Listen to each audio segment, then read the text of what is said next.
Bonjour à tous, ici Piero San Giorgio. Alors, pour ceux qui me suivent depuis très longtemps, vous savez peut-être que j'essaie de régler un petit peu ce bras acheté à un Pakistanais dans la rue il y a quelques années que j'utilise pour la première fois. Ouais, c'est de la merde, c'est normal.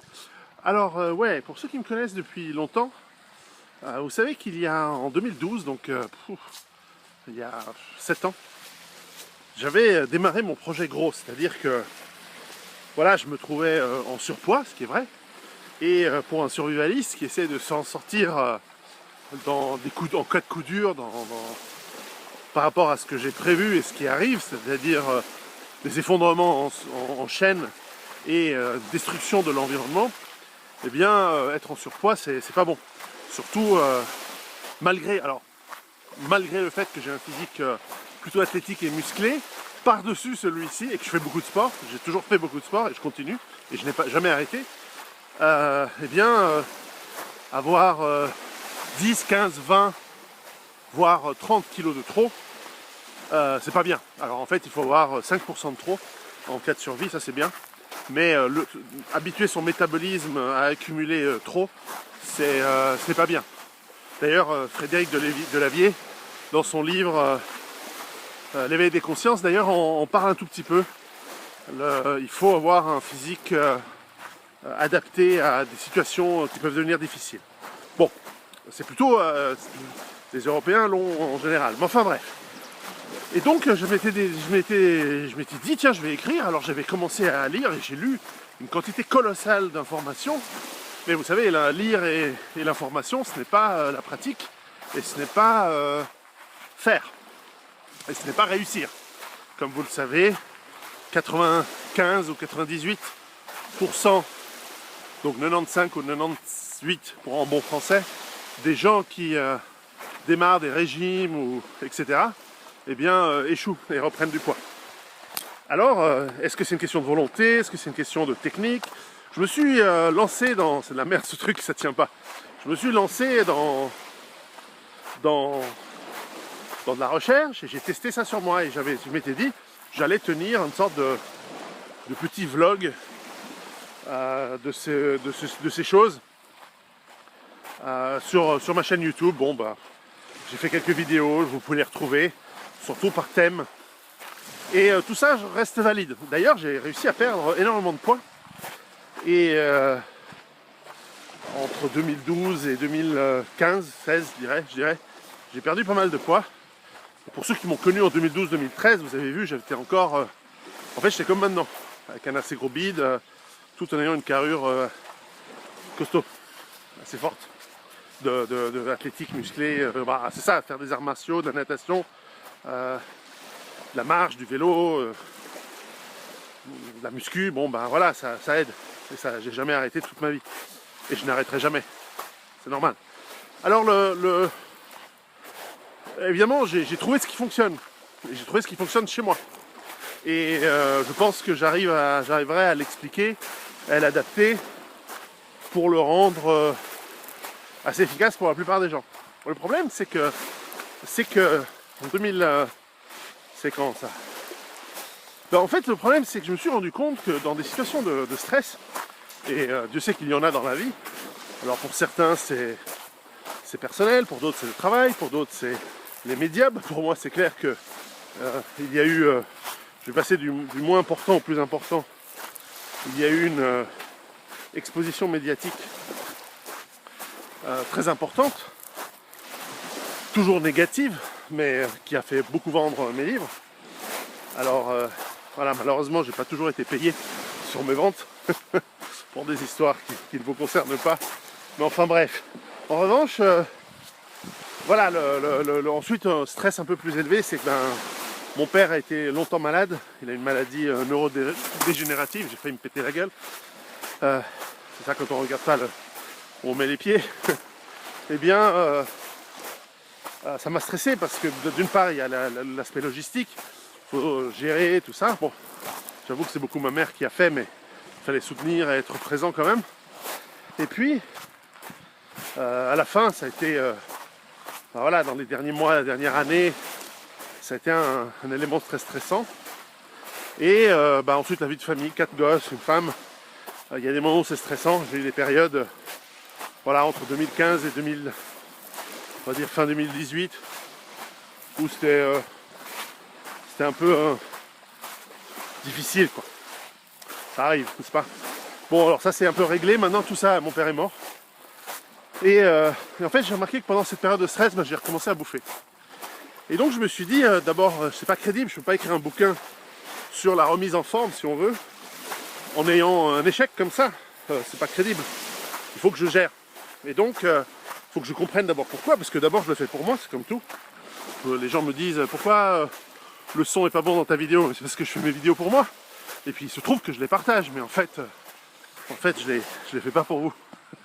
Désolé de vous l'apprendre si vous ne le saviez pas. Et c'est un peu pour ce que je crée de l'information.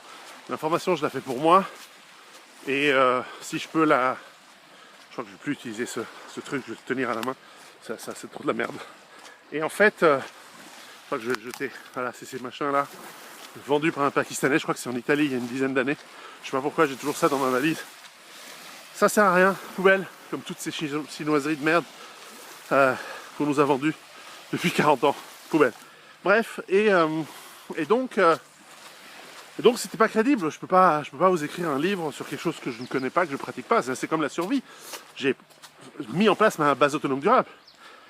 Sinon, ça n'a aucune valeur. Donc, c'est pour ça que les gens, je crois que me font confiance et écoutent ce que je dis, parce qu'ils savent que j'essaye de faire et de pratiquer. Alors, je peux parfois me tromper, je peux parfois me tromper d'informations, ou ça arrive.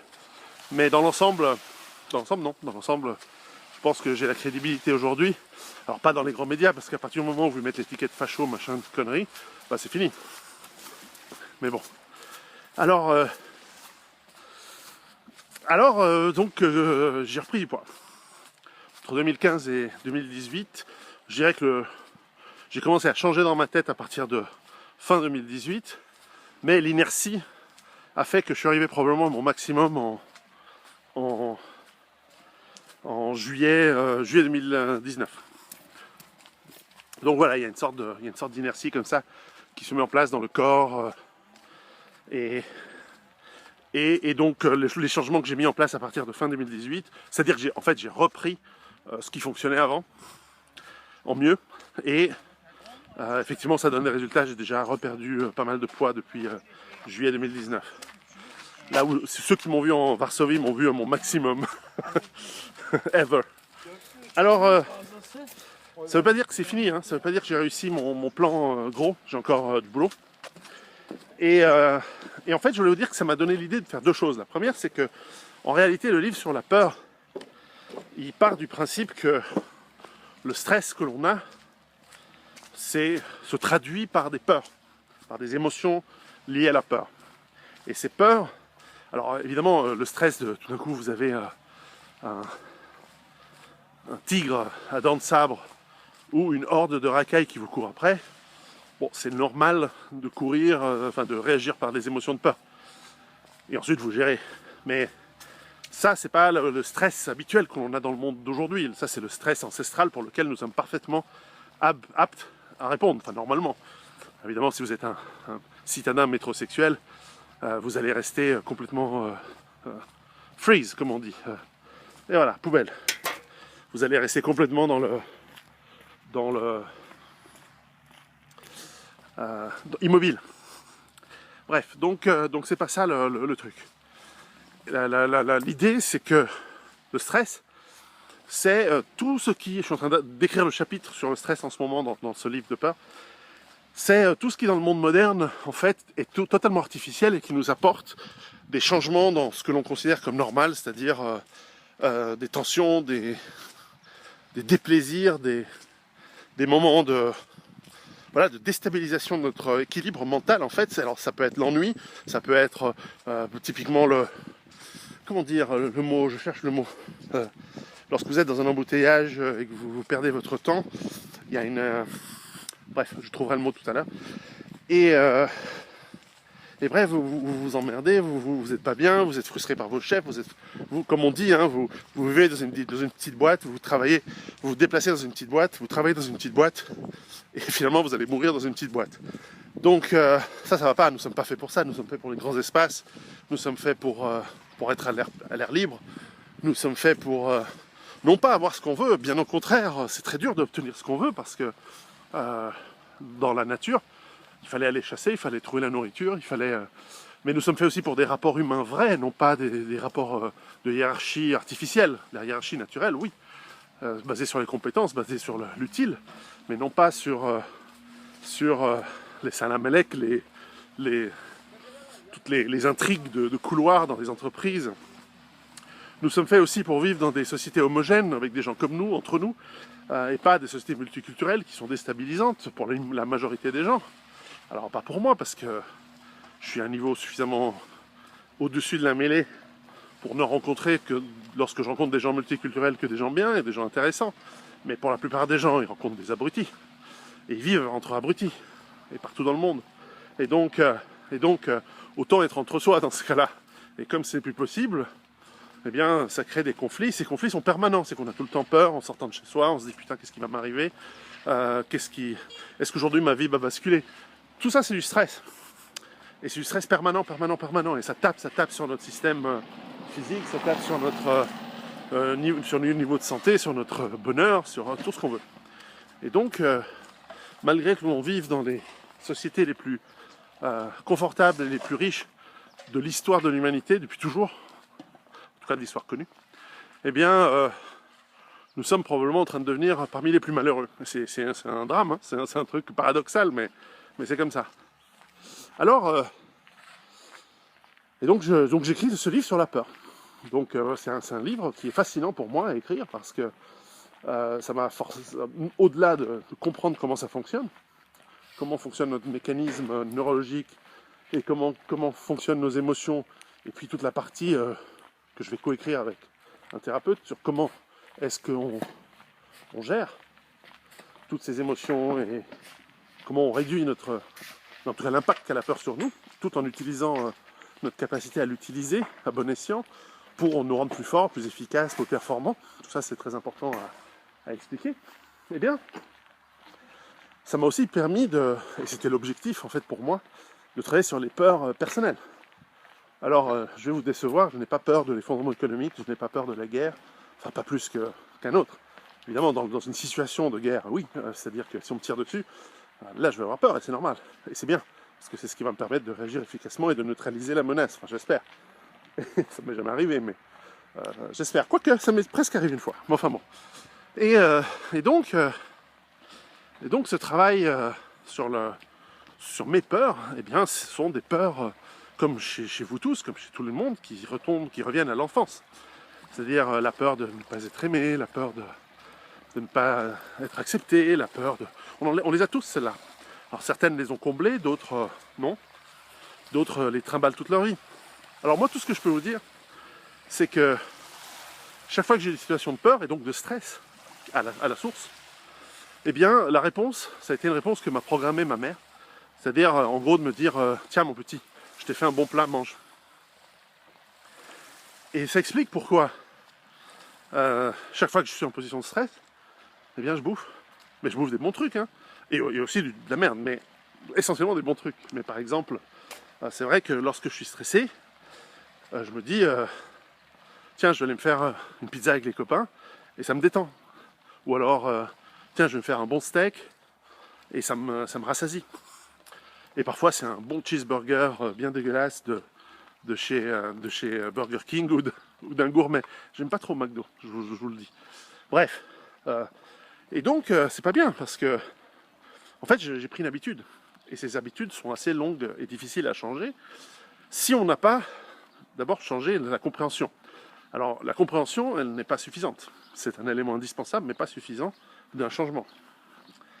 C'est-à-dire que ce que nous devons faire, c'est d'abord comprendre pourquoi on a des comportements qui deviennent des habitudes. Et puis, une fois que ces comportements sont compris, changer les habitudes. Si on ne les comprend pas, on retombera dedans. Et les habitudes, eh bien, elles se mettent en place par un changement de ce que l'on fait. Alors si vous, par exemple, je prends un exemple fictif parce que c'est pas mon cas, mais si vous allez manger au fast-food tous les jours, kebab, McDo, tout ça, eh bien, probablement pendant 2-3 mois, alors la théorie c'est qu'il suffirait de 20 jours ou 21 jours, c'est pas assez à mon avis, pour changer complètement notre habitude, surtout sur l'alimentaire. Mais si vous commencez à vous dire, bon, bah, pendant 2 ou 3 mois je ne mange plus ce dont j'étais habitué, surtout lorsque j'étais en situation de stress qui m'amène à avoir envie de cet aliment en particulier, ou ce type d'alimentation par exemple, eh bien, vous changez. Alors, pour moi, ça a pas mal marché, notamment pour tout le reste, tout ce qui était non-nourriture, changement d'habitude, pour avoir un peu plus de capacité à faire du sport, à être bien, à faire plein de choses. Alors, ça a bien marché chez moi. Mais pour l'alimentation, je suis toujours retombé dans mes process parce que je n'avais pas compris. Donc maintenant que j'ai compris ces histoires de peur et d'habitudes ancestrales que j'ai commencé à, peut-être pas ancestrales, mais ces habitudes que j'ai prises lorsque j'étais enfant, eh bien, j'ai pu changer. J'ai pu commencer à changer. Et là où ça a été très intéressant, je trouve, pour moi, vous voyez pourquoi je fais des vidéos pour moi. C'est parce que il y a des gens qui disent oui mais c'est pas intéressant ce que tu racontes, mais je t'ai pas demandé de venir écoutez, c'est pour moi que j'écris ça. En fait, il y a quelques années j'étais venu ici, alors on est en Turquie, sur la côte sud, donc ça c'est la Méditerranée qu'on voit par là, n'est-ce pas? Et en fait j'étais venu il y a 2 ans pour une petite enquête qui a toujours pas abouti, mais qui aboutira un jour, sur les mafias turques et pas que turques d'ailleurs, qui font le passage des migrants sur l'île qui est là-bas. Je vais la voir derrière moi, voilà. Là. On la voit mal parce que je suis à contre-jour, mais en gros, ici, nous sommes pas loin de Bodrum, dans le sud de la Turquie, côte mer Égée. Et c'est en face qu'il y a une des îles grecques où passe le canal, et les deux doivent faire 2 km, 3 km. Et donc c'est là où on passe pour... où les passeurs font passer des milliers, des millions de... Lorsque l'État le décide, l'État turc le décide, enfin bref. Il y a des accords entre les mafias et l'armée, différents trucs, enfin bon, je vous en parlerai à l'occasion. Et donc j'étais dans un hôtel en fait, voilà, ne pas perdre sinon j'allais partir sur une diatribe de 2 heures sur les migrations. Et donc j'étais dans un hôtel qui s'appelle Sianji, qui est ici sur la côte, pas loin d'un bled qui s'appelle Turgutreich, et c'était en novembre. Et j'avais trouvé la saison extraordinaire, c'est le cas encore aujourd'hui, nous sommes en novembre 2019. Et il y a 2 ans donc j'étais ici, et j'ai trouvé la mer Égée, c'est magnifique, hein, c'est beau. Et puis, à l'époque, la bouffe était extraordinaire, enfin la bouffe est toujours extraordinaire en Turquie, mais enfin c'est pas pour ça que je suis venu cette fois. Et j'avais vu que dans cet hôtel, ils faisaient des cures, En fait, ils accompagnaient le jeûne. Et comme vous savez, pour ceux qui me suivent, j'aime bien 1 fois par an, et peut-être même plus, faire du jeûne. Alors j'ai commencé à faire du jeûne intermittent récemment. Mais en tout cas, des jeûnes longs, j'aime bien. Mais avec 4 enfants et tout ça, depuis que je suis marié, depuis 15 ans, c'est de plus en plus dur de les faire parce que il faut amener les enfants à une fête, à un anniversaire, et puis il y a toujours quelqu'un qui dit ah, prenez un morceau de gâteau, prenez un truc, et ça m'énerve. Puis ça devient de plus en plus dur, et ça teste, et ça tape ma volonté. Et puis bon, la volonté c'est un truc, c'est un capital chaque jour qui est limité, hein, il faut le renouveler si on ne fait pas gaffe. Ça aussi c'est un chapitre qui sera dans mon livre. Et donc la difficulté c'est que c'est difficile quand on est dans un monde, quand on est pris par la vie quotidienne de jeûner, c'est très dur. Et donc je m'étais dit mais tiens, mais ça peut être pas mal. Et donc cette année je me suis dit tiens, je vais prendre 3 semaines, je vais venir ici. Donc je suis ici en Turquie pendant 3 semaines. Là, aujourd'hui c'est le 2e jour, enfin, je suis arrivé avant-hier soir. Hier j'ai fait mon 1er jour de jeûne et aujourd'hui mon 2e. Alors j'ai regardé sur internet qu'est-ce qu'il y avait comme alternative. Alors aujourd'hui il y a des centres pour faire des jeûnes comme ça dans pas mal d'endroits. Il y a en Allemagne, mais je me suis dit en Allemagne en novembre. Bon bref, et puis il y en avait d'autres en Espagne, etc. C'est un tourisme d'ailleurs qui explose, hein. Le tourisme health, le tourisme détox, c'est ça qu'ils proposent ici d'ailleurs, c'est comme ça que ça s'appelle. ça marche du tonnerre. Hein. Donc si vous êtes hôtelier, vous voulez vous recycler, c'est aussi quelque chose qui marche parce que les gens en ont besoin. Ils ont besoin d'arriver dans un endroit où... Alors il y a les digital detox, des gens qui viennent dans un endroit où ils n'ont pas le droit à aucun écran, pas de téléphone, rien. Il y a des détox genre silence. Ça c'est vieux comme le monde. Hein. C'est comme aller dans un monastère bénédictin où vous ne parlez pas pendant un certain temps. 3 jours, une semaine, 2 semaines, un mois. Et donc ici, on mange pas. Et je veux dire que c'est cruel parce que quand on se balade dans les villes, quand on voit la nourriture qui est ici en Turquie, c'est extraordinaire. Mais enfin bon, c'est pour ça que je reste à peu près à l'hôtel. Et donc le programme, c'est tout d'abord un programme physique, c'est que tous les matins, moi j'aime bien marcher. Et donc ici, la température est extraordinaire. Donc je fais mes 1h30, 2 heures de marche tous les matins. Donc là aujourd'hui, j'ai décidé d'aller à la ville parce que ça me permet de papoter en vous laissant la mer Égée derrière moi, sur l'image. Et mon gros pif. Voilà, c'était l'idée, c'est d'avoir un manche pour que vous m'ayez un peu de loin. Mais après, on va se plaindre du son. Alors, souffrez de voir mon gros pif. Et bref, un gros pif qui est apprécié des dames, étrangement, je sais pas pourquoi. C'est comme ça. Alors, qu'est-ce qu'il y a comme programme dans ce truc? Alors, tous les matins, sport, enfin, marche. Alors, eux, ils font une marche avec un type, mais je connais le coin, donc je m'en fous, qui est de 9h à 10h30. Mais moi, généralement, je pars à 8h. Et effectivement, je reviens vers 10h, 10h30 à l'hôtel. Et ensuite, notre activité sportive, c'est généralement à midi. À midi, c'est soit un jour sur l'autre, un jour sur 2, c'est pilates. Et un jour sur 2, c'est du circuit training, du truc un peu plus cardio. Et ensuite, qu'est-ce qu'il y a ensuite? Ah oui, vers 3h d'après-midi, c'est aquagym. Et un jour sur 2, je sais plus quoi, encore un autre truc. Et il y a encore yoga le matin très tôt, mais j'ai de la peine à me réveiller à 6h du mat. Parce que ça fait 4h du mat pour la Suisse avec le décalage horaire. Il y a 2 heures de décalage. Bon, peut-être j'y arriverai dans quelques jours. Mais en tout cas, ça me fait 2, 3, bien 3h30, 4 heures de sport par jour. Donc ton métabolisme, il est soumis à des demandes. Et puis au niveau de la nourriture, en fait, c'est pas un jeûne strict. C'est d'abord, tu peux boire de l'eau. Il y a même des bouillons, mais j'aime pas. C'est dégueulasse. Les bouillons avec rien dedans, c'est... Mais en revanche, ils te filent des jus. Alors, c'est pas des jus banane, myrtille et mangue. Hein. C'est avec du lait. Non, c'est pas des milkshakes. C'est des algues, du citron, avec de l'eau. Hein. Tout ça, c'est à peu près un quart de truc pressé. Et le reste, c'est de l'eau et 3 quarts d'eau. Mais enfin, ça permet d'avoir ton estomac plein et t'as pas tellement faim. Alors j'avais faim cette nuit. Deuxième jour, j'avais surtout mal à la tête. Deuxième jour, c'est classique d'avoir très mal à la tête. Enfin, le premier jour, hier soir. Et parce que le corps commence à détoxifier. Tout ça, j'expliquerai, mais en gros, allez voir la chaîne de Thierry Casasnovas, Régénère. Il explique très bien comment fonctionne le jeûne, mieux que moi.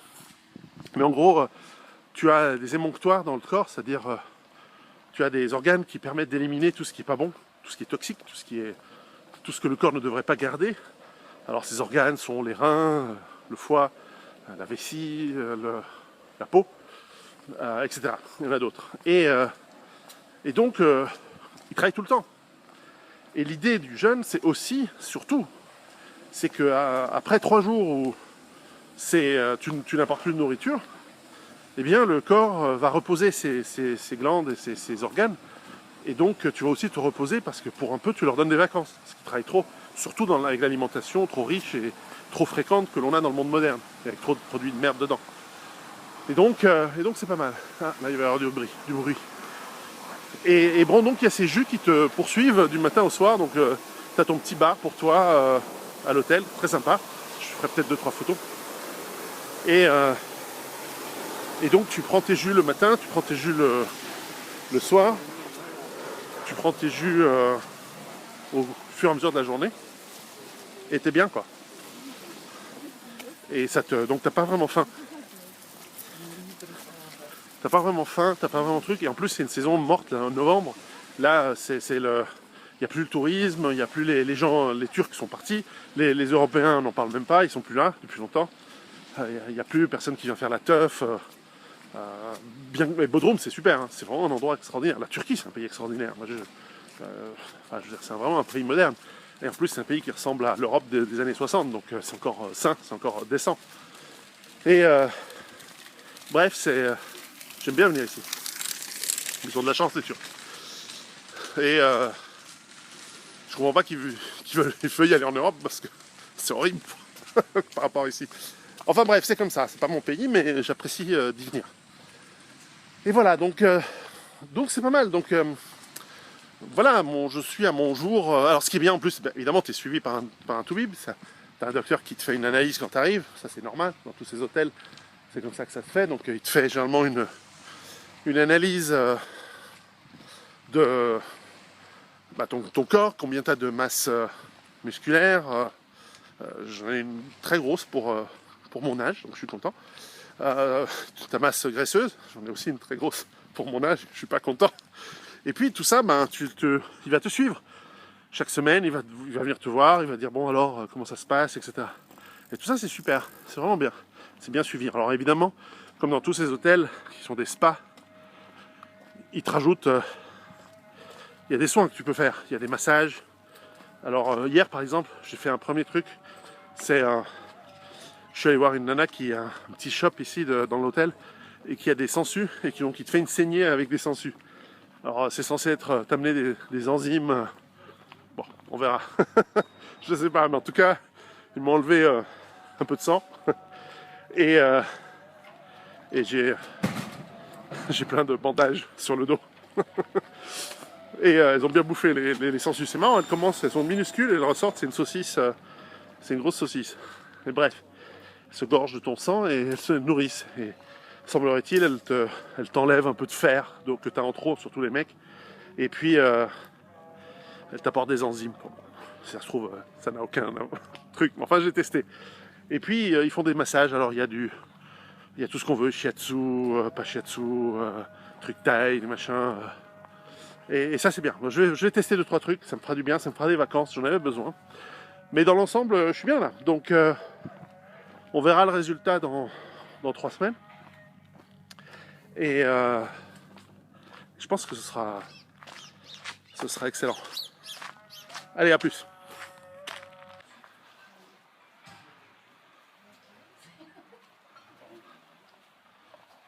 Là, on va aller prendre du jus.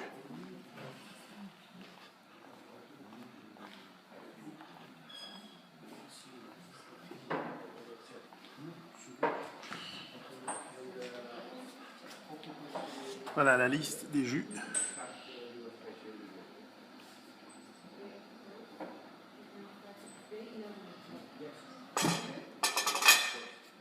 Alors l'idée, c'est le jus. Donc là, c'est celui de 9h du matin. On va voir ce que c'est.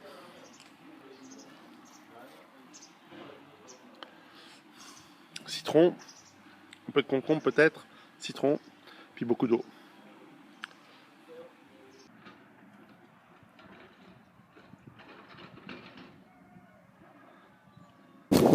Et voilà, alors nous sommes le matin du 4e jour. Je fais ma balade matinale dans un autre chemin, au bord de la mer. Alors, ouais, comme d'habitude, c'est le 2e jour qui est le plus dur. C'est là où vous avez mal au crâne, vous avez monstre faim, etc. Alors la faim, elle vient tous les jours un petit peu, mais de moins en moins. Alors là, 3e jour, donc de détox. Petite marche au bord de la mer, regardez comme c'est joli. Alors je sais pas si le son va bien, avec il y a un petit peu de vent. Regardez, c'est top. Ok, et donc très bien, donc les jus te remplissent quand même l'estomac, il y a pas mal d'eau. Alors je sais, vous allez me dire, le jeûne sec, oui mais le jeûne sec, je peux pas le faire pendant 15 jours, je peux pas le faire pendant 20 jours. C'est peut-être quelque chose que, moi j'ai essayé une fois un jour, putain, c'est l'horreur. Donc 2 jours peut-être, 3 jours, si vous êtes super résistant et si vous avez de l'expérience, mais non, le jeûne avec un petit peu d'eau, c'est pas mal, mais là avec les jus, en fait, il vous donne quand même pas mal d'énergie parce qu'on a quand même des journées à 3000 calories de dépenses en fait énergétiques avec le sport et tout. Donc les 400 ou 500 calories qu'ils te donnent sous forme de jus, elles te permettent de tenir. Alors est-ce que... et eux te disent que c'est suffisant pour passer en mode keto, c'est-à-dire en mode... c'est 400 calories, en forme de... évidemment, il y a du fructose dans les jus de fruits mélangés à l'eau, certes, mais en gros, ils te donnent quand même pas mal de... ils ne sont pas suffisants, je veux dire, pour te remettre dans un mode de consommation de sucre et de demande de sucre. Mais ils te gardent un métabolisme assez élevé pour que le corps il aille vraiment piquer dans ses réserves. Ce qui est bien. Voilà. Et puis, n'oubliez pas, hein, le jeûne, c'est pas un régime. C'est une détox, c'est un moyen de se remettre en forme. Mais c'est aussi un moyen de s'habituer à ne pas manger pendant un certain temps. Et donc de ne pas stresser si vous vous retrouvez en situation d'urgence, si vous devez évacuer votre maison, s'il y a une catastrophe naturelle. Je veux dire, si vous avez 3, 4, 5, 10 jours sans nourriture, vous savez que c'est pas un problème. Votre problème, ce sera l'eau. Donc le premier outil survivaliste, en fait, c'est un filtre à eau. Okay, parce que la nourriture, vous pouvez apprendre à vous en passer un certain temps, alors que l'eau, ce sera plus dur. Donc un filtre à eau, 15, 20 euros, c'est le départ. Après, vous pouvez avoir des filtres plus gros, mais un filtre paille, c'est le tout début, le premier truc à avoir. Enfin bref. Ok, donc je continue. Je continue, je vous ferai savoir comment ça va. Alors aujourd'hui, je vais parler de massage. Alors en fait, dans la vie, nous avons un organe, le plus gros organe du corps, c'est la peau. Et la peau, eh bien, on l'oublie, mais c'est notre frontière. Vous voyez, les frontières, c'est important, ça empêche les invasions. Enfin, normalement. Et la peau empêche l'invasion de bactéries, l'invasion de l'extérieur dans le corps. C'est un organe hyper utile, donc forcément, demandez aux gens qui se sont fait tanner vivants, c'est une pratique courante pratiquée par les Ottomans sur leurs prisonniers de guerre. Enlever la peau. Bref, on en a besoin. Et elle, non seulement on en a besoin, mais en fait elle fait partie de notre cerveau. Enfin, en tout cas, les terminaisons nerveuses de notre cerveau arrivent jusque sous la peau. C'est ce qu'on appelle le sens kinesthésique du toucher. C'est un de nos sens les plus importants. Et en fait, voilà, l'irrigation nerveuse qui part de notre cerveau, ici derrière, elle arrive jusqu'à chaque endroit de notre peau, notamment les pouces, la terminaison des doigts, un petit peu des doigts de pied, le sexe et la langue surtout. Un petit peu les muqueuses buccales. Qui ont, je pense que si on prend le total de ce que je viens de vous dire, c'est 90% des terminaisons nerveuses au niveau de la peau. Et donc nous avons besoin, et c'est pour ça qu'embrasser une jolie fille, ou j'imagine que si vous êtes une femme, un garçon, un homme, c'est agréable parce que vous utilisez ces sensations de la langue, mais la langue elle est surtout utile pour manger.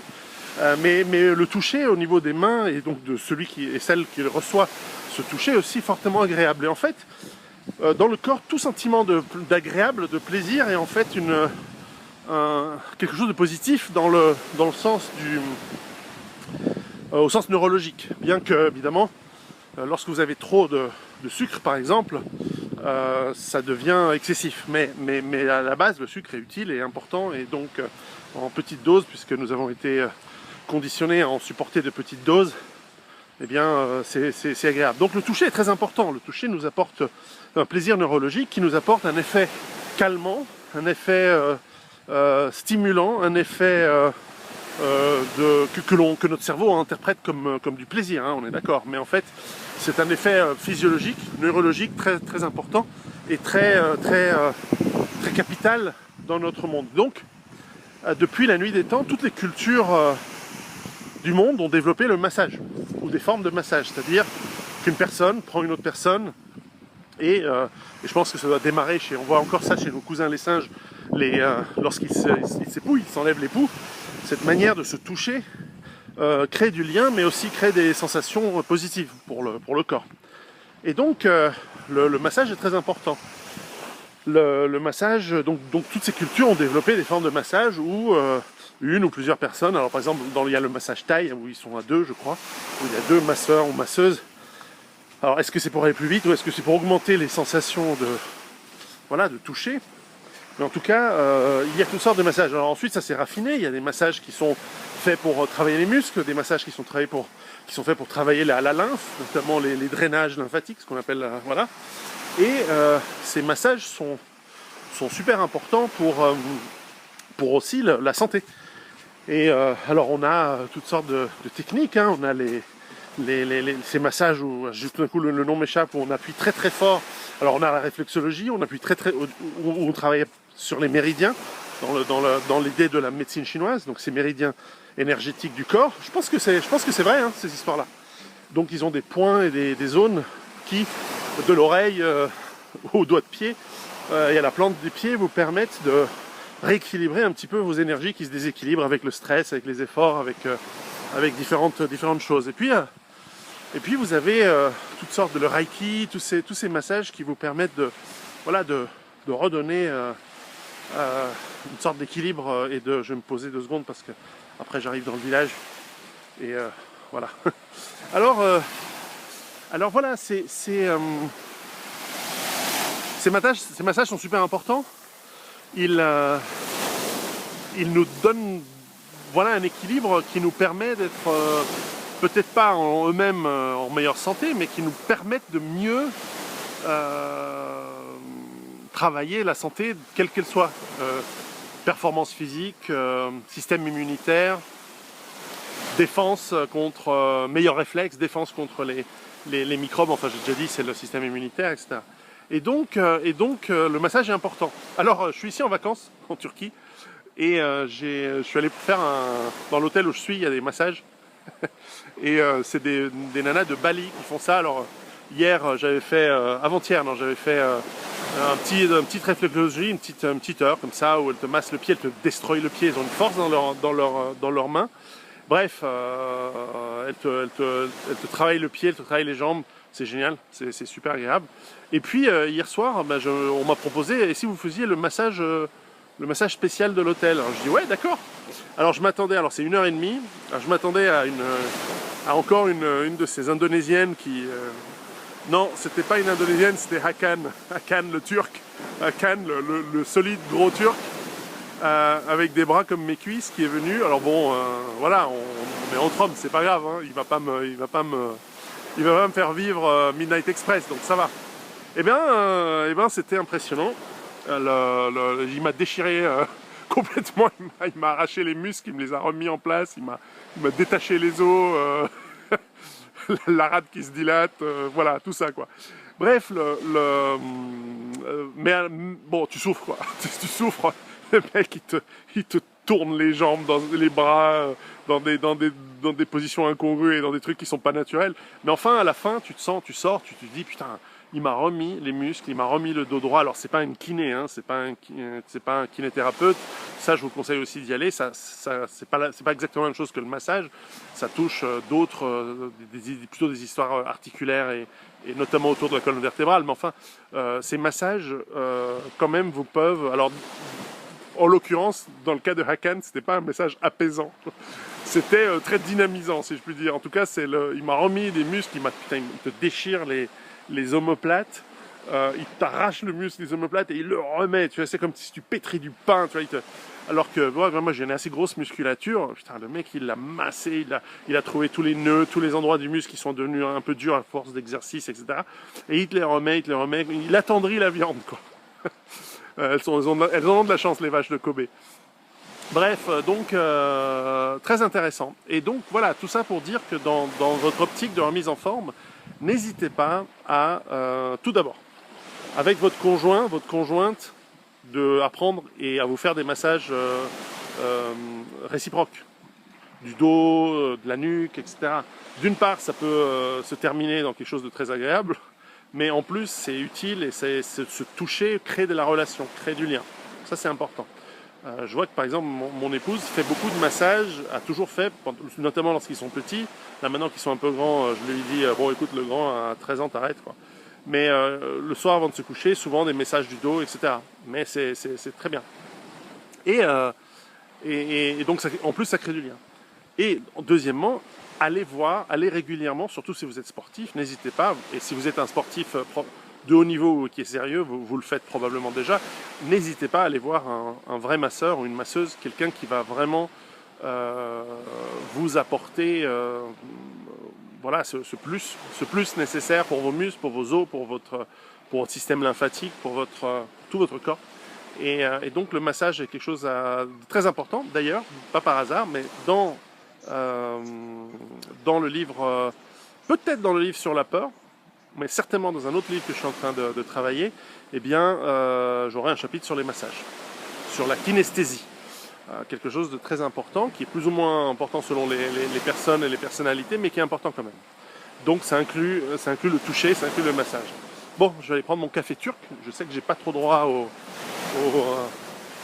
café turc normalement dans ma détox, mais putain, c'est tellement bon le café turc que je me récompense de mon heure et demie ou 2 heures de marche tous les matins en me prenant un petit café turc. Voilà. À très bientôt et massez-vous. Voilà l'équipe des jus. Hello. So, what juice do we have? This is the best one of the day because there's two. Juice and electrolytes. And the kitchen. So, lemon and salt. Lemon juice, salt and water, and this is green juice. Green juice. The best of the day. No, not the best. Almost the best. Pour faire des vues sur Facebook.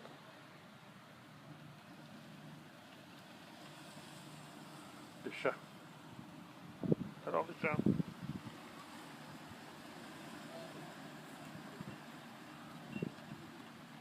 Alors. Voilà, bonjour. Petite suite de mon périple ici en Turquie. Alors, je vous ai déjà parlé dans une vidéo il y a 2 ans ou 3 ans, je sais plus, de ce marché ici. C'est le plus beau marché de fruits et légumes du monde. Regardez ça.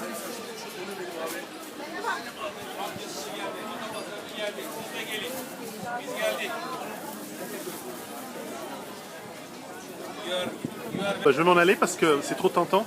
Tout le monde veut te faire essayer un raisin, une noix, une noisette, et je suis censé être à jeun, donc si je veux être strict avec mon programme. Ils ont aussi du fromage excellent en Turquie. Enfin, tout est bon hein. Au niveau de la bouffe, c'est une culture que j'adore, la culture turque. On sent que c'est un mélange entre... En fait, c'est des Mongols qui ont violé des Grecs. Mais en gros c'est un mélange entre des Asiatiques d'Asie centrale, Mongolie, tout ça, et qui sont venus, qui se sont mélangés avec des Grecs, des Latins, des Levantins et des Européens. Parce qu'ils ont aussi pris, lorsqu'ils sont devenus musulmans, enfin, à la limite, on s'en fout, c'est pas l'islam, les Mongols faisaient pareil, mais ils pouvaient prendre ils ont pris des millions d'esclaves dans les Balkans, en Ukraine, en Russie, etc. Et ils se sont mélangés avec, parce qu'ils faisaient des enfants avec. Et donc, avec les femmes. Et donc c'est un peuple qui a le meilleur de l'Asie, le meilleur, je trouve, hein, vraiment. Et enfin, ils ont aussi une géographie incroyable. Et surtout ici en mer Égée, sur la côte, c'est génial. Donc voilà. Les légumes. Regarde ça.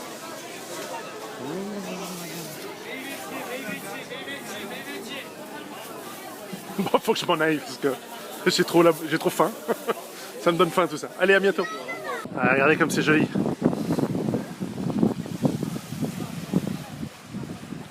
Ah, puis ici, les gens ils font encore des enfants, c'est bien.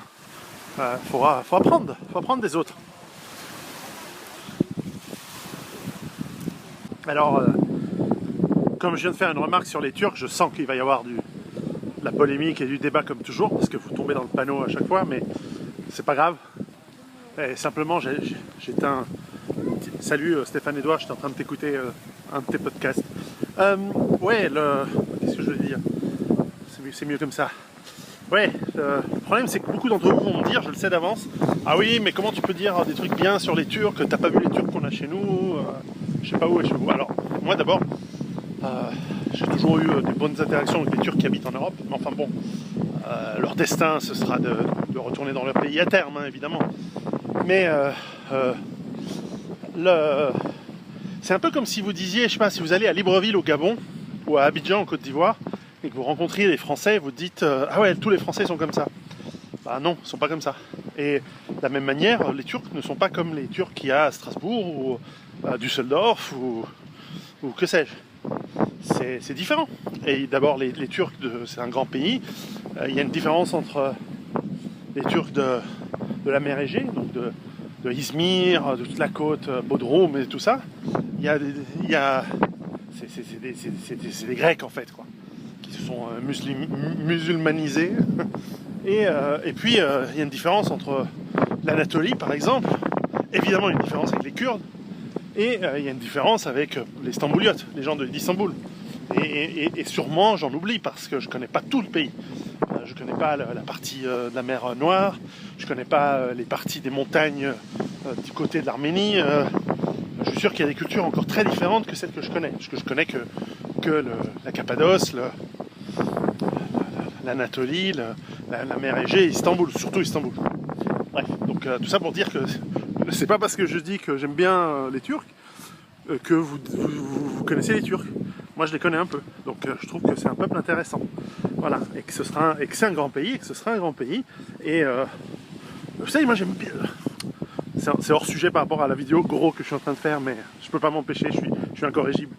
Moi ce que j'adore, c'est que chaque pays soit le meilleur qu'il puisse être, le meilleur dans ses caractéristiques, le meilleur au sens de sa population, de sa culture, et qu'on puisse apprendre et qu'on puisse partager dans la bonne humeur et dans le respect mutuel. Tous les peuples, tous les pays, tous, sans exception. Je viens de penser à une exception ou deux. Mais enfin, à part celle-là, et c'est là où tout le monde se sent visé parce que voilà, vous n'êtes pas sûr de vous, et de votre pays, de votre civilisation, mais c'est pas grave. Bref. Enfin, tout ça pour dire, je continue mon jeûne, je vais dire, je recommence parce que j'ai craqué, on m'a filé une noix au marché là tout à l'heure. J'ai grignoté une noix, putain, c'était bonne, une noisette aussi. Bref, c'est pas grave, c'est des bonnes graisses. Et donc, je continue mon jeûne, je continue à... Là, je rentre en fait à l'hôtel, c'est 1h30 de marche pour aller à la Myrge, donc j'ai fait 1h30 pour venir tout à l'heure, cet après-midi. Donc aujourd'hui, j'aurais fait 1h30, 3h, j'aurais fait 4h30 de marche, plus les pilates et plus le yoga. Alors ce qui est marrant avec le yoga, c'est que pour un mec de ma carrure, quand même, plus de 120 kg, ça rebaisse bien. Mais enfin, plus de 120 kg, 1m85, beaucoup de muscles, un mec bien carré. Alors déjà, le yoga, c'est pas facile, quoique je sens ma souplesse revenir. Mais je peux te dire que quand tu te retrouves sur le dos, les jambes en l'air, cuisses écartées, tel le Parisien moyen, t'as un peu l'air con. Bon, je suis le seul mec qui fait du yoga, donc j'ai fait yoga ce matin. Et les pilates, c'est un peu pareil, t'es là. Enfin bon, j'en fais par ailleurs en temps normal, des pilates, parce que c'est vachement bien pour le gainage abdominal et dorsal. Mais enfin, tu te retrouves quand même à faire des trucs par terre avec tes jambes en l'air et tout. Toutes les nanas, bon c'est plutôt des dames âgées, mais toutes les nanas elles sont là avec leur tenue sportive vachement bien. Moi je suis là avec mon t-shirt avec le bit qui dépasse, parce qu'évidemment mes t-shirts sont à la taille d'avant et de demain, puisque je vais y revenir, mais enfin avec mes shorts et j'ai l'impression de transpirer comme un cochon dans son abattoir. Bref, c'est assez rigolo. Enfin bon, je sais pas si c'est rigolo en fait. Mais enfin, je vous laisse avec cette vision d'horreur. À plus. Alors nous sommes ici dans la réception, enfin le bar de l'hôtel. Et on a ici un ami, le responsable du wellness. Hello. Hello. So you're the boss of all the wellness area. It's what, how many years the hotel has been open? Almost 9 years. 9 years. I've been here 7. So what can I do to bring Swiss and French people here to your hotel? Because we have a very good view, almost 99% a year.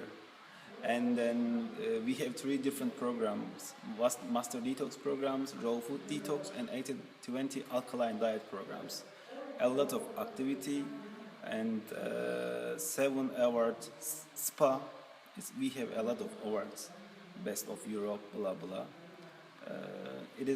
It can be good experience for me, not just classic vacation, not just seaside, beach. It is different mentality. When you want to listen to silence, you should come. And also you have Turkish coffee. Bon voilà, ça fait une semaine que je suis ici. On va voir combien de kilos j'ai perdu. On va voir tout de suite à la pesée. Mais en tout cas, je me sens bien. Je me sens en forme. Alors, je pense que je vais arriver à mon poids et en fait à mon corps du moment où j'ai commencé gros. C'est-à-dire du moment où j'ai commencé mon projet de dire ok, je vais améliorer ma forme, je vais perdre mon poids, etc. Donc ça fait exactement 7 jours que je suis à jeun et je pète la forme, c'est génial. Donc voilà, donc selfie classique du style pétasse dans la salle de bain. À plus. Et voilà la machine à peser avec l'ordinateur, le médecin devant. L'idée c'est d'avoir toute la biométrie nécessaire, de l'indice de masse corporelle bien sûr, mais surtout le taux de graisse, le taux de muscle, tout ça. Alors sur une balance normale, je vais vous montrer les résultats après. Ta, ta, ta, ta, ta. Voilà, 126 kilos. Donc, ouais, on y arrive, on y arrive. Donc, qu'est-ce qu'ils nous disent dans ces analyses? Voilà, ils nous disent en gros la masse musculaire, le gras et l'eau, etc. Et voilà. Donc, je suis dans la bonne direction. On voit ici que je suis passé de 131,2 à 125 au total et que voilà, bon, il y a toujours une perte de muscle, mais c'est de l'eau essentiellement. Hein. En une semaine, on perd pas de muscle parce qu'avec tout le sport que je fais, au contraire, on perd un peu de la masse musculaire, un peu pas utile. Bon, bah c'est bien pour une première semaine. Voilà, à force de jus. Et voilà, donc moins 6 kilos en une semaine, donc je suis content. Alors je voulais vous montrer quand même la vue ici qui est magnifique. Alors on voit bien les îles, enfin la mer Égée, et au fond, je ne sais pas si vous le voyez, mais on voit l'île de Kos en Grèce. Pas les deux premières, c'est des îles turques, enfin c'est des îlots, mais derrière là-bas tout au fond c'est l'île de Kos. Et voilà, alors petite... je suis content, moins 6 kilos en une semaine. C'est encore une fois, hein, c'est pas le but, c'est pas de perdre du poids. Le but, c'est de se détoxifier et de se remettre en forme. Je pète la forme après. Lorsqu'on arrête de bouffer, tout le système digestif s'arrête, tout le système digestif se repose, tout le système de détoxification commence à n'être plus utilisé que pour enlever le surplus. Je suppose que le système immunitaire va chercher toutes les cellules merdiques, précancéreuses, toutes les merdes qu'on a à l'intérieur du corps, il va les bouffer pour essayer de choper les protéines, le sucre, le carbone, tout ce qui est nécessaire pour le corps. Donc effectivement, pendant plusieurs semaines, le corps est capable très bien je suis à contre-jour, de s'en sortir sans truc. Alors une des choses que je trouve utile dans la vie, c'est quand on a réussi quelque chose, il faut se récompenser. Alors non, ce ne sera pas un cheesecake, ni une forêt noire, ni du haggis. Aujourd'hui, ma récompense, c'est un café turc. Parce que je trouve que c'est le meilleur café du monde, suivi de près par le café de style napolitain. Mais enfin bon, voilà, bon, on s'en fout. En tout cas, il n'y a pas de sucre dedans. Voilà, donc j'ai plein de choses à vous dire. Et en fait, ce qui est cool cette semaine, et que le fait de faire ce mini reportage à la con, comme ça, à l'arrache, comme je fais toutes mes vidéos à l'arrache, c'est qu'en fait, ça m'a remotivé à mettre par écrit tout ce que j'ai réétudié pour en arriver à gros. Et en fait, je crois que je me suis fourvoyé. Je regardais hier soir les notes. Je dois avoir, je sais pas, 2000 pages de notes que j'ai prises sur le métabolisme, le fonctionnement du corps, la physiologie, les régimes, le sport, les mouvements du corps, les articulations, comment on bouge, comment on pas bouge, le système sympathique, parasympathique fonctionne, comment notre motivation, comment on change nos habitudes, comment on change... Enfin, j'ai des notes, j'ai de quoi écrire 4 bouquins en fait. Le problème, c'est que je les ai pas écrits. Et que parfois, si vous voyez mes vidéos règles de vie, elles sont bien. Parfois, il faut savoir se focaliser sur l'important, parce que si on veut être parfait, on finit jamais. Donc en fait, je me suis dit non, mais en fait, je pense que j'ai maîtrisé, je pense sur la théorie, et puis par mes différentes, ça fait maintenant 6 ans, 7 ans, que j'ai testé pas mal de choses, je pense que j'ai pigé ce qui est intéressant pour la survie, par rapport à la santé, par rapport à la nutrition et l'exercice, etc. Je ne ferai pas un livre de régime, je ne ferai pas un livre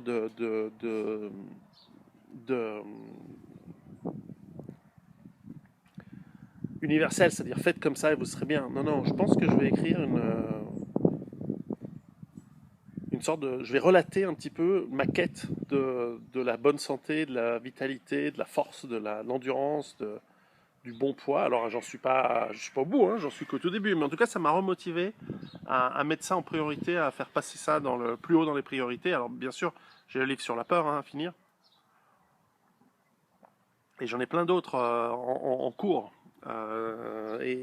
Donc comme beaucoup de choses dans ma vie privée et personnelle ont été réglées ces derniers mois, ces derniers 18 mois on va dire, eh bien j'ai enfin de nouveau du temps et de l'efficacité devant moi. Donc je pense que je vais être très productif en 2019.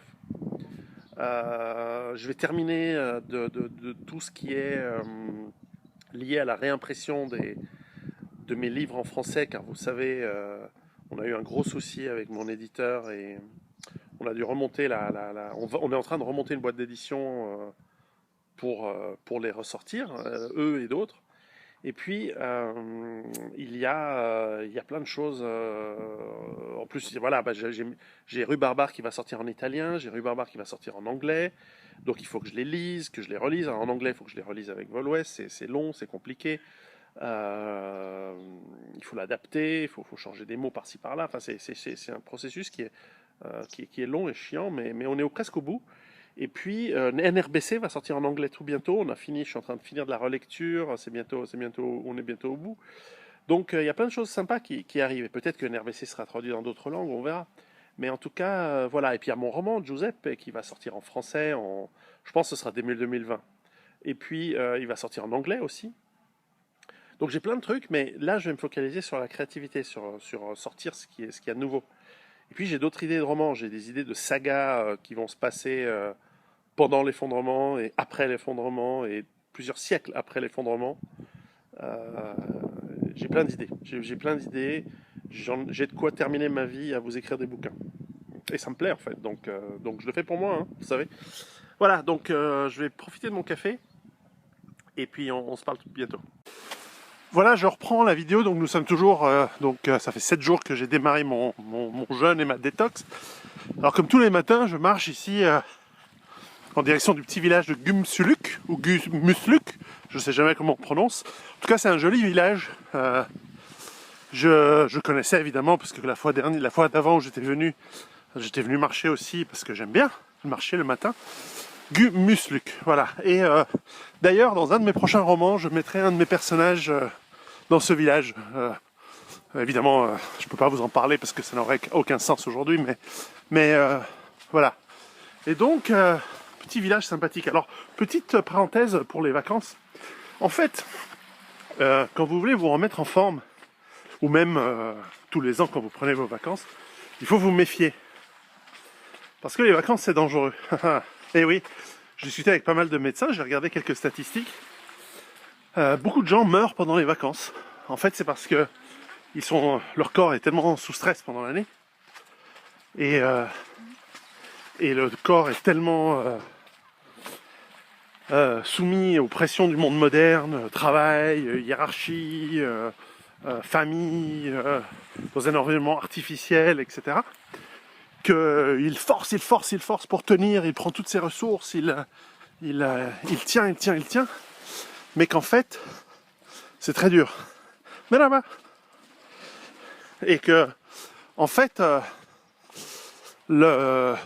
souvent, les crises cardiaques arrivent pendant la première semaine de vacances.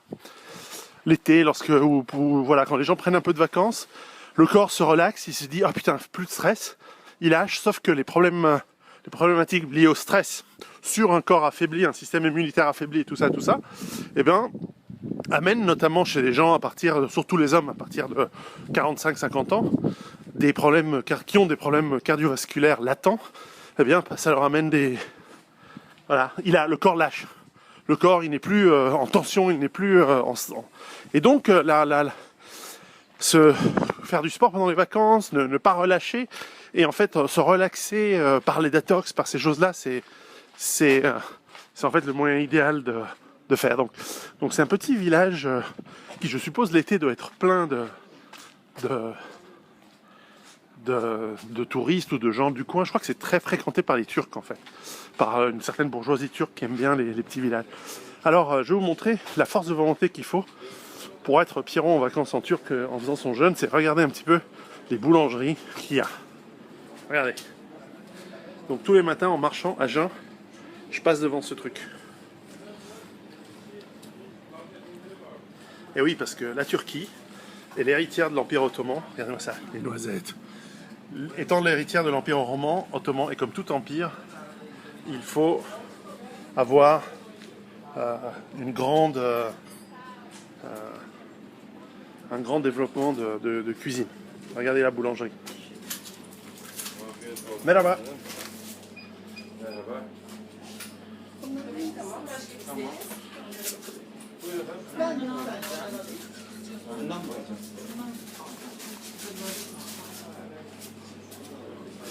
Alors je continue parce que ça me fait mal parce que ça a l'air vachement bon.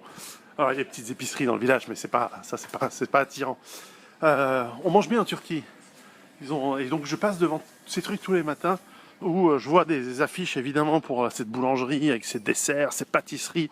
Ils ont vraiment une tradition de pâtisserie très importante. Encore plus que... Enfin, on pourrait dire équivalente, mais je pense encore plus raffinée que la pâtisserie du type arabe que vous trouvez au Maghreb ou au Levant. Mais voilà. En plus, ils savent bien cuisiner les viandes. Ils font des boulettes de viande, des keftés extraordinaires. J'adore les plats du type le doner Iskandaru, en fait, de la région d'Iskandar, où en fait, et puis, tous les jours, je passe devant des restaurants. Regarde ça. Où ils préparent pour le soir les calamars, les fruits encore. Nous sommes encore... la saison dure longtemps ici, donc il y a encore des fruits. Donc c'est encore fermé le matin. Là, nous devons être à 9h du matin. Il y a des sardines, là, des poissons frais, des poulpes. Extraordinaire. J'adore. Sauf que je peux pas. Regarde ça. Regarde ça. Un de mes trucs préférés. Le poulpe. Je sais pas ce que c'est, du poisson, des algues. Extraordinaire. Ah voilà, ils n'ont pas encore reçu les poissons du matin. Tous les matins, ça se prépare. Le pêcheur vient. Alors on est en basse saison, alors sardines. Voilà. Karafaki, qui sera la gargote préférée du personnage de mon roman. Et voilà, et ce qui est génial en Turquie, c'est qu'en plus, ils sont fiers de leur pays. Ils ont raison, hein, ils ont raison. Moi, si j'étais turc, je serais fier de mon pays. Comme je suis fier d'être italien et suisse. Et donc, voilà, en face, enfin, plutôt plus suisse aujourd'hui qu'italien, mais il faut que les Suisses se réveillent un peu parce qu'ils vont finir comme la France. Et donc, voilà, là, ils ont des drapeaux partout, ils sont fiers de tout. Et voilà. Donc mon petit jeune est en train de se transformer en reportage sur la côte Égée de la Turquie. Non, mais vous comprenez, c'est important. Et donc je voulais dire, c'est que il faut résister à cette tentation de manger. Et évidemment, ne pas être proche de la bouffe quand on fait une détox et quand on fait un jeûne, c'est important. Et bon, comme je suis pas mon premier jeûne et que je peux, si je veux, avoir une force de volonté assez importante, et que là je suis très motivé, passer tous les matins devant toutes ces bonnes choses, ça me motive encore plus. Donc voilà, j'avais commencé gros il y a quelques années, je devais être à 125 kilos, à peu près, et puis j'étais descendu vers les 113 comme ça, et pour retrouver les 100 kilos qui serait mon poids idéal, je pense, par rapport à ma musculature, etc. Et puis ces dernières années, j'étais remonté. Enfin, surtout les 2 dernières années, je suis remonté à quoi? Bah là, cet été, en juillet, j'étais à 135 à peu près. Et puis, je me suis repris en main. D'abord psychologiquement, comme je vous l'avais dit, à partir de Noël, mais il y a une inertie. Et donc 235 toujours en reprenant du sport, etc. Mais c'est lent, hein, c'est lent de perdre. C'est pour ça que ce jeûne et ce détox, ça me donne un coup de fouet. Ça me donne une petite accélération dans mon programme. Et donc, j'essaye de...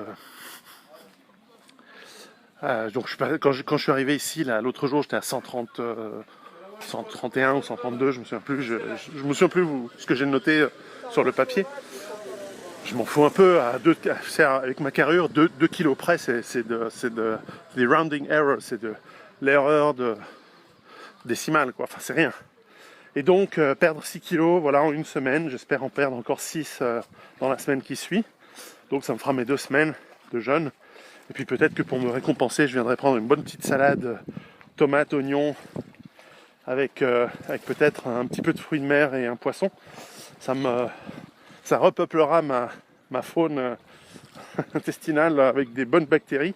Oui, par parenthèse, ils vous donnent tous les soirs des probiotiques. C'est très important de prendre des probiotiques pour en fait mettre beaucoup plus de ces bactéries qui sont bonnes pour vous et qui sont capables de bien assimiler les légumes, les fruits, les bonnes protéines, etc. Et enlever. Et donc elles suppléantent les mauvaises protéines qui se développent avec la malbouffe. C'est-à-dire que si vous bouffez beaucoup de sucre, de gras, etc., et bien, à force, vous allez avoir dans votre estomac plutôt des bactéries qui aiment bien le sucre et le gras et tout ça. Et comme elles seront plus nombreuses que les bonnes qui aiment bien les légumes et tout, comme ces bactéries sont liées à la paroi intestinale, qui elle-même a des récepteurs de nerfs qui finissent jusqu'au cerveau, en fait, elles sont capables de transmettre à votre cerveau des envies de certaines nourritures. C'est assez hallucinant, mais ça marche comme ça, pour faire simple. Et donc, si vous avez une majorité de bactéries qui aiment bien, on va dire, des trucs gras, sucrés, et ben, vous allez avoir faim de trucs gras et sucrés. Tandis que si vous avez essentiellement des bactéries qui aiment des légumes, des fruits, des trucs crus, de la bonne protéine, de poisson, de la bonne viande de bonne qualité, etc. À ce moment-là, elles seront en majorité, c'est elles qui vont dire au cerveau file-moi une salade, file-moi un bon poisson grillé, etc.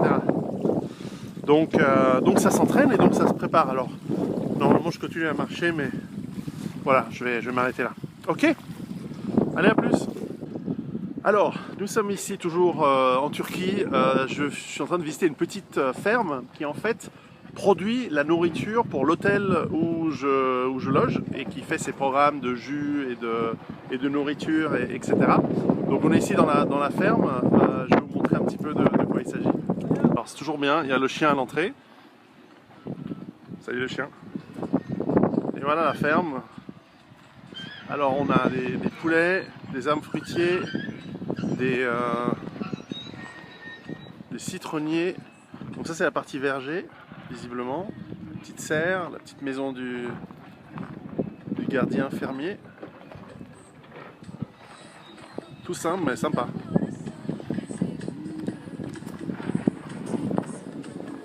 Alors ça c'est les poules. Alors elle a dit qu'elle connaît la poule de Vol-Ouest. Donc voilà, tout simple. Je suis venu avec une collègue de l'hôtel.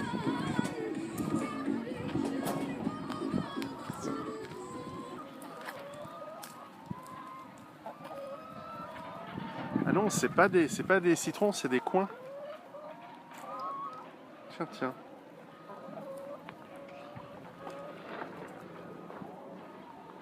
Je crois que c'est des coings, ouais. Nice.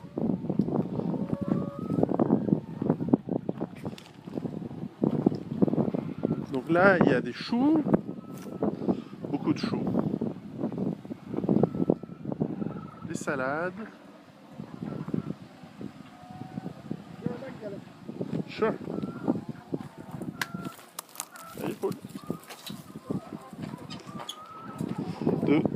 This is for egg. C'est pour les œufs. Nice. Ah, super poulailler. Voilà, ça c'est ce qu'il me faut. Pas un truc que les renards vont pouvoir bouffer.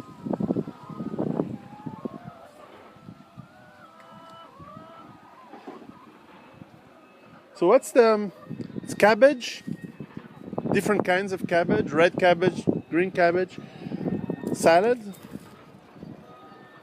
Eh oui, la poule, non. La poule, faut pas qu'elle reste là, sinon on va tout bouffer.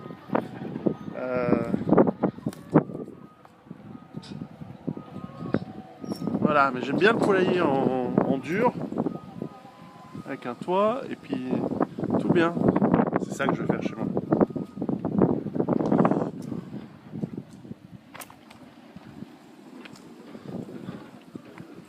Un système d'irrigation. Ouais, parce qu'ici il faut quand même bien arroser. Hein.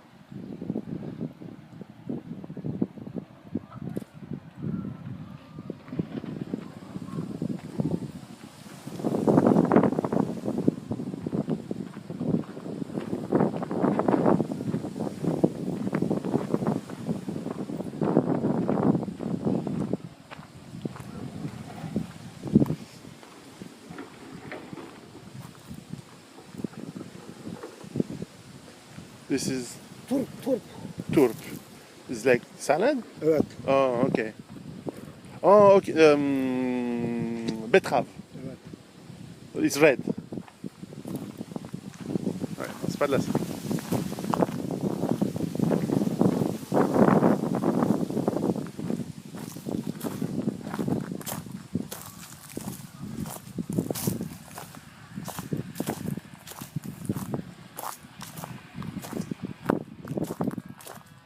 Ah ouais, ça donne quand même. Ah ouais, c'est là, il y a les poireaux. Leek in English. Pransa. Pransa in Turkish. Poireau in French. Poireau. Et là, Bunlar marul. ouais, Marul. that's also to eat. Evet, evet. Sur ces épinards. Bunlar dereotu. Carottes, Evet. Taze soğan. les oignons. Roka var orada. Pazı var. Non, ça c'est des betteraves. Evet. C'est nice. Oignons. Voilà un beau jardin. Sans mauvaises herbes. Bon, à 50 mètres d'altitude en Méditerranée. Ça aide. It's nice. It's good.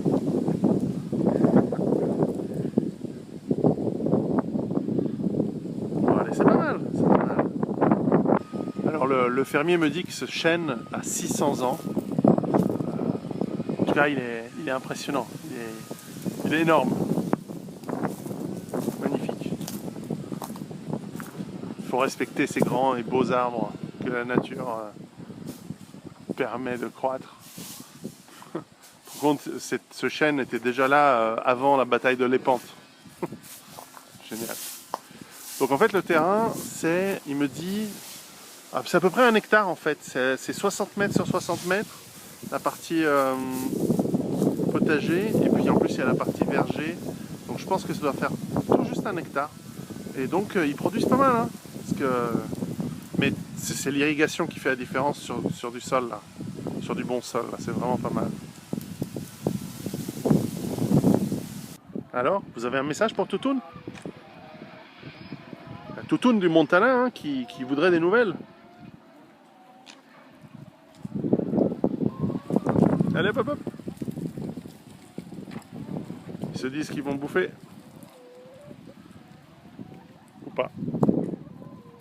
Ça, c'est merde.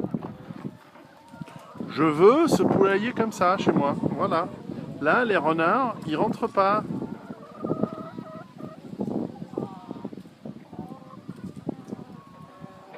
Voilà, à la bouffe.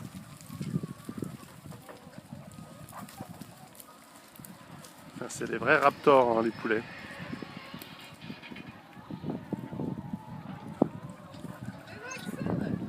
Of course they like salad.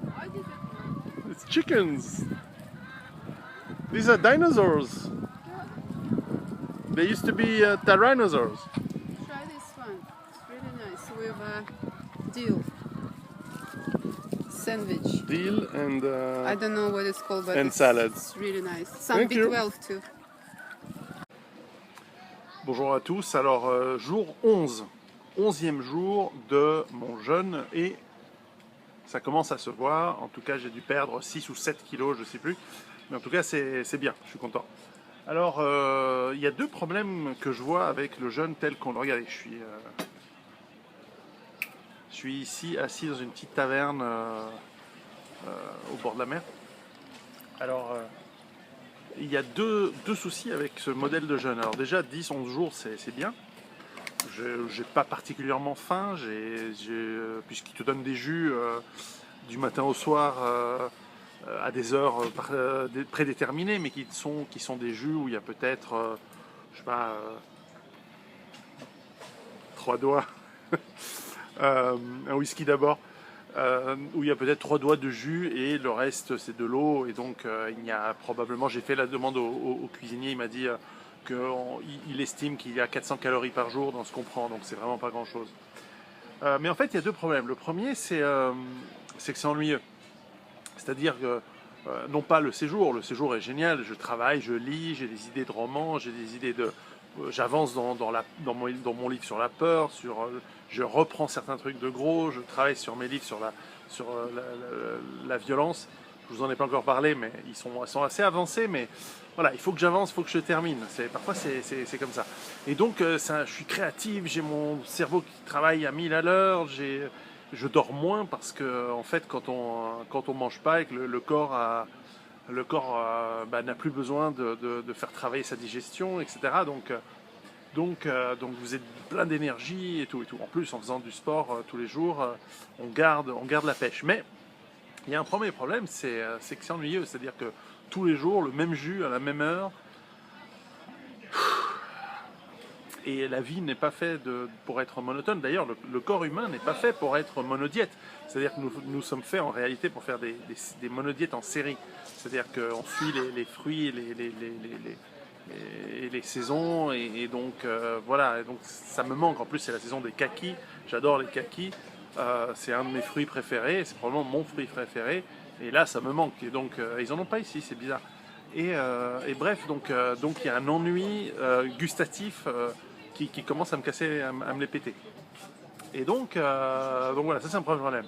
Deuxième problème que je vois, c'est que ça c'est pas un problème lié à l'hôtel, hein, c'est ni au programme qu'ils font, mais enfin, c'est que après 11 jours, aujourd'hui j'ai eu mon premier coup de fatigue. C'est-à-dire que 3 heures de sport, en tout cas d'activité physique, de marche on va dire, et puis peut-être c'est pas de l'activité physique hyper intense. La marche c'est pas intense, les pilates c'est pas intense, l'aquagym ça va, c'est pas intense, mais de temps en temps il y a quand même ces circuit training, je sais pas comment dire en français, des entraînements en circuit, c'est-à-dire vous faites en fait c'est très cardio, 45 minutes comme ça, donc c'est 2 ou 3 heures par jour d'activité physique. Aujourd'hui elles m'ont crevé. Ce matin, pourtant j'ai des nuits courtes ici, et je me réveille à 7h du matin, c'est-à-dire 5h du matin, heure suisse. Eh bien, là ce matin, j'ai replié jusqu'à 9h, et puis je suis pas allé marcher, et je suis pas... Et si, ensuite je suis allé au circuit training, mais j'ai fait qu'une demi-heure au lieu de 3/4 d'heure, j'en pouvais plus. Et en fait, il faut écouter son corps. Quand on ne peut plus, quand on est fatigué, on s'arrête. On se repose et voilà. Mais ça c'était mon deuxième problème. Donc entre le problème voilà, d'ennui gustatif et la grosse fatigue d'aujourd'hui, je me suis dit que ce soir j'allais rompre mon jeûne. Et en fait je pense que ça va avoir un avantage. Le premier c'est que ça va me relancer parce que j'ai encore 6 jours en fait à faire. Le fait de manger un truc ce soir, ça va me remonter le moral au niveau du gustatif, ça va me redonner un petit peu d'énergie pour repartir demain. Enfin, je suis quand même venu ici au restaurant en ayant marché 1 heure. Hein. Et donc ça va. Et ça va me redonner la pêche, ça va me redonner de l'énergie, ça va me redonner probablement pas du sucre parce que je vais manger de sucre, vous allez voir. Mais enfin, un bon poisson, une bonne salade méditerranéenne. Ça va me requinquer. Et puis aussi, je sens que le métabolisme il ralentit, forcément, c'est logique. Quand vous lui donnez moins à manger, le corps il s'adapte, il se dit bon, il y a moins à bouffer, on va dépenser moins. Donc, au niveau des mitochondries, au niveau des cellules, on va brûler moins d'énergie à effort égal par rapport à avant. Vous avez suivi le raisonnement? Ok. Et donc, voilà. Alors certes, j'ai bien reposé mon foie, j'ai reposé les organes, mais enfin, on va casser le jeûne. Et justement, le fait de casser le jeûne, ça fait remonter le niveau de métabolisme. Et donc c'est bon, parce qu'en fait, les prochains jours, j'aurai un métabolisme plus élevé et je recommence à jeûner pendant 6 jours. Et donc, ça va me rendre plus efficace dans la suite. On verra. En tout cas, voilà, ce soir, je me suis dit, allez, on va bouffer.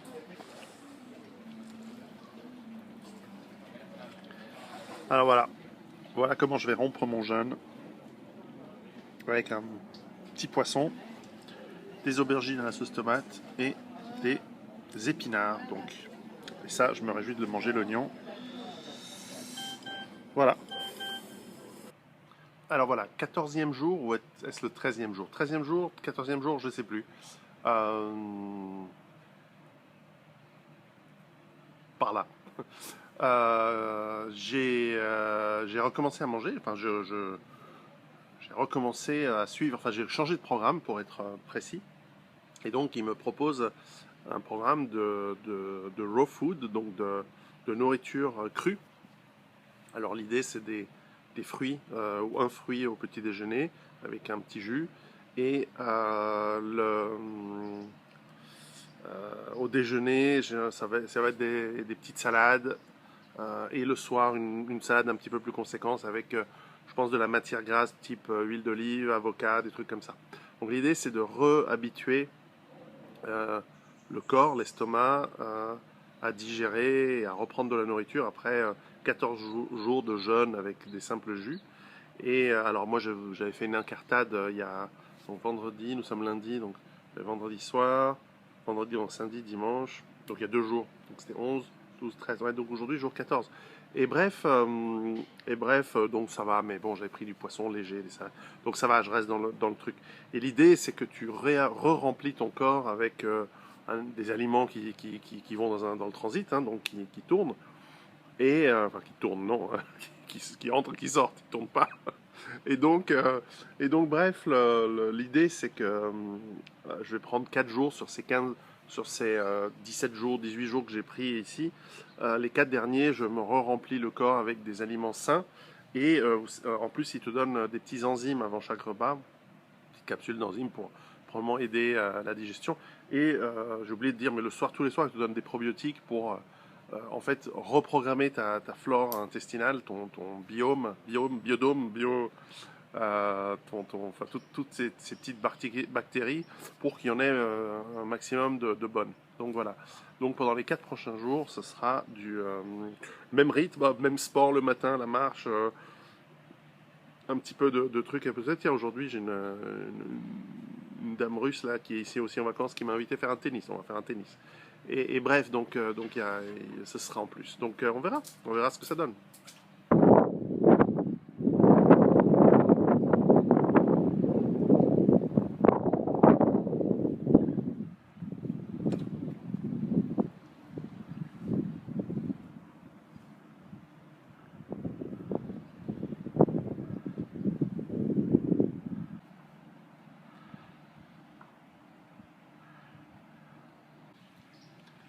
Petit déjeuner, déjeuner, le dîner, petit déj, déjeuner, dîner,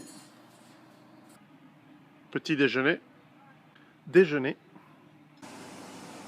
dîner, petit déj, déjeuner, dîner. Alors, moment de vérité.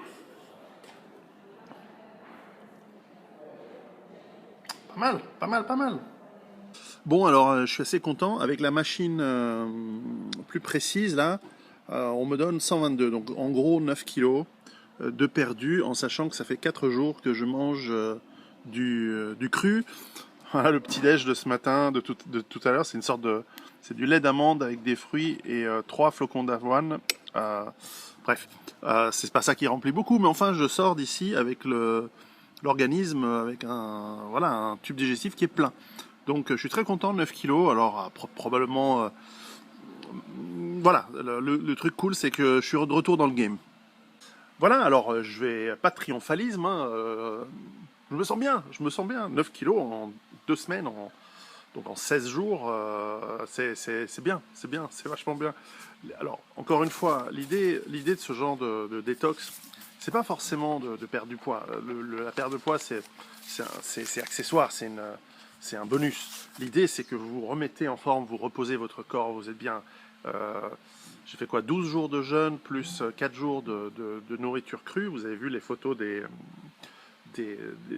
aliments, en plus c'est très très bon, ces petites salades, courgettes, tomates, avocats, choux, tout ça c'est vraiment des bonnes idées d'ailleurs de recettes à faire à la maison.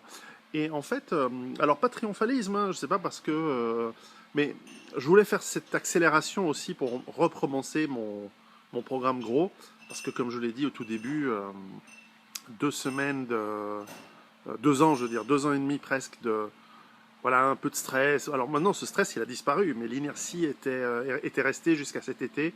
Je dirais, voilà, juillet, j'étais vraiment à mon maximum. Là, je pense que j'ai dû toucher les 135 kilos comme ça. Vous avez vu la photo, là, c'est pas bon, quoi. Et c'est un peu inacceptable. Moi, je suis pour le fat shaming. D'ailleurs, je tiens à remercier ceux et celles parmi vous qui m'ont engueulé, qui m'ont dit, oh putain, t'as pris du poids, t'as pris du bide, t'es qu'un gros porc. Je pense que vous l'avez fait pour certains avec sans bienveillance. Mais en même temps, c'est bien, il faut ça. Quand vous voyez un gros porc dans la rue, bah, vous lui dites pas t'es un gros porc, mais quand vous avez quelqu'un proche et il faut lui dire gentiment, il faut lui dire écoute, tu sais ça va pas, c'est vraiment mauvais. Et lui dire voilà je vais t'aider et il faut faire quelque chose, etc. Bref, vous avez été nombreux, c'était un peu l'idée hein, depuis le début de ces vidéos gros. Allez voir la liste, hein, vous faites sur la barre de recherche Pierrot gros, vous en trouvez pas mal. Eh bien l'idée c'était aussi de vous faire interagir et de vous encourager à m'engueuler ou à me donner des bons conseils. D'ailleurs, j'en ai eu plein. Je salue ici Gilles Lartigot, je salue ici Thierry Casasnova, je salue ici les Maël Kahn, je réussis ici les nombres spécialistes ou même pas spécialistes, mais de nos jours, vous savez, la différence entre un spécialiste et un amateur, c'est souvent quel est le lobby qui est derrière lui. C'est ça le problème. On peut plus se fier à personne. C'est vraiment chiant. C'est vraiment chiant. Et donc, je vous remercie tous de m'avoir encouragé. Mais ces 3 dernières années, voilà, comme j'ai dit, ça a été la merde. Enfin, j'étais pas dans une zone de guerre non plus, hein, donc ça va. Mais enfin, voilà, j'ai eu des soucis psychologiques, émotionnels, et donc, moi, ma réponse, c'est de bouffer. Alors, problème numéro 1, ça doit changer. Quand j'ai un problème émotionnel, quand je suis courroucé, triste, peu importe, je sais pas, il faut que je fasse du sport à la place de bouffer. Il faut que je me reprogramme la tête pour ça, ou autre chose. Mais en tout cas, ça peut pas être la bouffe qui m'apaise. Ça doit être autre chose. L'autre élément, c'est que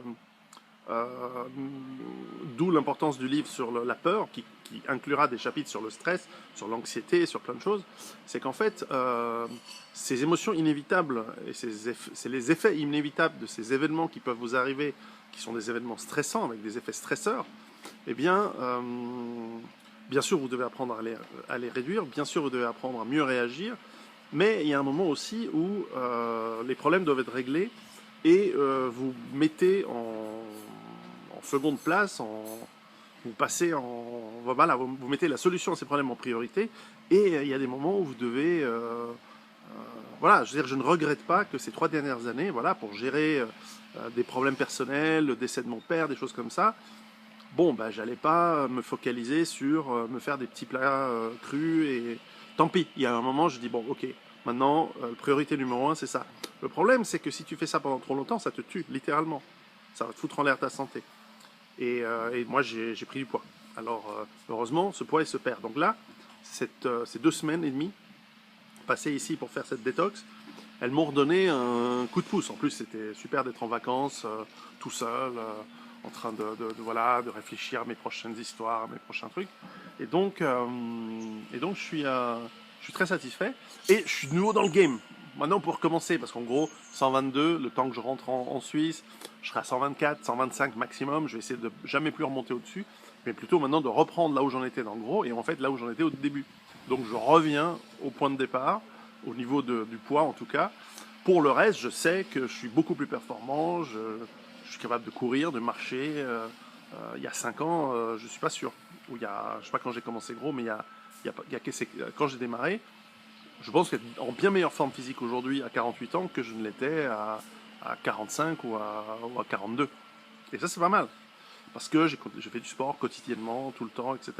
Et puis, bien sûr, le poids que j'ai pris, c'était pas forcément en bouffant de la merde. C'était quand même des bons aliments, de bonne qualité, mais en trop grande quantité et trop souvent des incartades sur du sucre, des boissons sucrées et de temps en temps du junk food, faut que je l'avoue. Mais enfin voilà, donc je suis content avec tout ça et je vous souhaite à bientôt et on va tous se remettre en forme parce que ça aussi, ça fait partie de la préparation. Préparez-vous. Ciao.